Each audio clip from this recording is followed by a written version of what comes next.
Hai, jumpa lagi di Jagat Review TV. Selamat menikmati informasi berita hari ini.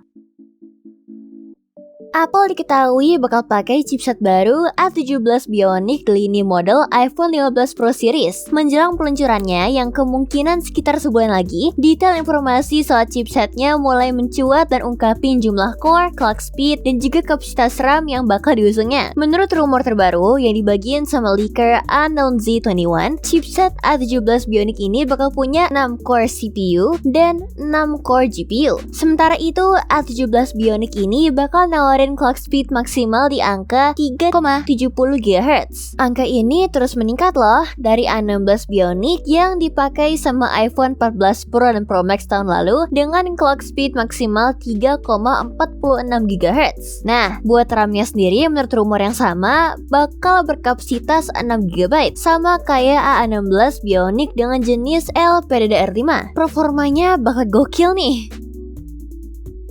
Apple dilaporin bakal pakai chip generasi berikutnya buat sejumlah perangkat barunya mendatang. Salah ada MacBook Pro kelas atas yang punya ukuran 16 inci yang disebut-sebut pakai chip Apple M3 Max. Menariknya lagi, melansir dari The Verge, chip M3 Max di MacBook Pro kelas atas ini bakal pakai 16 inti CPU dan 40 inti GPU yang juga punya RAM sampai 48 GB. Chip baru ini punya 4 inti CPU dan seenggaknya 2 inti GPU yang lebih banyak dari generasi sebelum.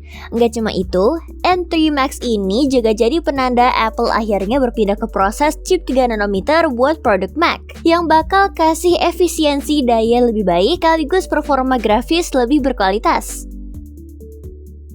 Walau Samsung belum meluncurkan ponsel flagship terbaru mereka, Galaxy S24 series dalam waktu dekat, tapi rumor buat salah satu lini smartphone Android terbaik ini udah mulai bertebaran. Laporannya nyebutin kalau model tertinggi Galaxy S24 Ultra bakal dapat upgrade kamera telefoto dengan resolusi 50 megapiksel dengan kemampuan 3 kali optical zoom. Kalau rumornya benar, ini bakal jadi upgrade yang signifikan dari generasi sebelumnya, Galaxy S23 Ultra. Model tertinggi S23 series itu cuma punya kamera telefoto 10 megapiksel, meskipun kemampuan zoomnya masih tetap sama 3 kali optical zoom. Kalau resolusinya jadi 50 megapiksel, pastinya kualitas gambar bakal meningkat ya, terutama waktu gunain zoomnya. Perlu dicatat kalau kamera telefoto ini beda sama kamera periscope yang pada S23 Ultra. Punya resolusi 10 megapiksel juga tapi dengan 10 kali optical zoom. Masih rumor sih, tapi gimana menurut kalian?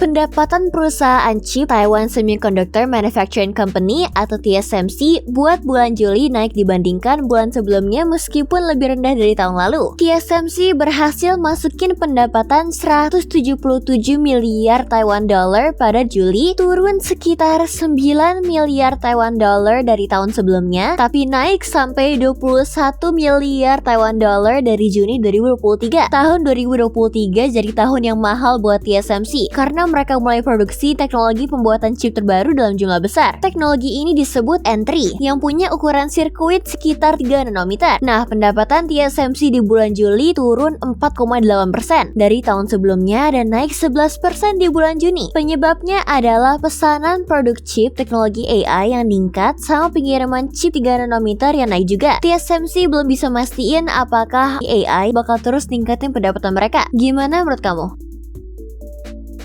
Kalian generasi yang pernah ngerasain koneksi 2G? Nah, ada kabar terkait 2G nih, tapi dari sisi OS-nya. Google yang lagi bersiap buat rilis update OS terbaru mereka, Android 14. Update OS ini bakal bawa peningkatan yang signifikan dari segi keamanan, dan ini adalah fitur buat matiin konektivitas 2G. Jaringan seluler rentang banget dari segi keamanan, tapi masih didukung sama banyak perangkat. Nah, ada fitur keamanan lainnya juga yang Google umumkan, yakni mengharuskan enkripsi buat semua koneksi seluler. Ini berarti kalau lalu lintas komunikasi baik suara maupun pengguna bakal selalu dienkripsi. Menariknya lagi, kalau jaringan yang dipakai buat berkomunikasi enggak dukung enkripsi, maka OS Android 14 bakal mengenkripsinya lebih dulu. Tapi memang sudah berumur banget ya jaringan 2G. Qualcomm balik lagi buat umumin kehadiran modem yang pakai sistem RF namanya Snapdragon X75 5G. Model yang pertama kali diperkenalkan di awal tahun 2023 ini udah dapat rekor dunia loh sebagai modem 5G spektrum sub 6 GHz yang paling kenceng di dunia. Kecepatan unduhnya sampai 7,5 Gbps. Dengan kecepatan yang kenceng ini, pengguna bisa unduh film kualitas 4K atau HD berdurasi 120 menit cuma dalam waktu hitungan 38 detik saja. Diuji coba pakai konfigurasi jaringan 5G standalone atau SA. Kecepatan ini bisa dicapai dengan manfaatin total spektrum 300 MHz yang pakai 4 kali carrier aggregation. Ini pakai 4 saluran TDD dalam satu koneksi downlink serta 1024 quadrature amplitude modulation atau QAM.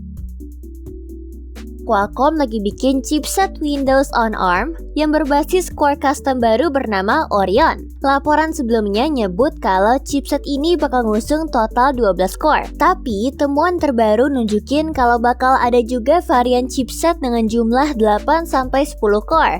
Si chipset 12 core sendiri kabarnya mengusung 8 performance core dan 4 efficiency core. Nah, untuk chipset 10 core dan 8 core, masing-masing punya 4 dan 6 performance core, sementara jumlah efficiency core-nya sama-sama 4. Diduga chipset 12 core bakal punya nama Snapdragon 8cx Gen 4, sementara dua lainnya mungkin punya nama series yang lebih rendah, misalnya saja 7cx atau 6cx. Sejauh ini belum ada jadwal pasti kapan chipset Windows berbasis Core Orion ini bakal diluncurin. Jadi, gimana menurut kamu berita hari ini? Ingin selalu up to date dengan informasi teknologi terkini? Jangan lupa subscribe dan follow Jagat Review ya. Sampai jumpa di informasi menarik selanjutnya.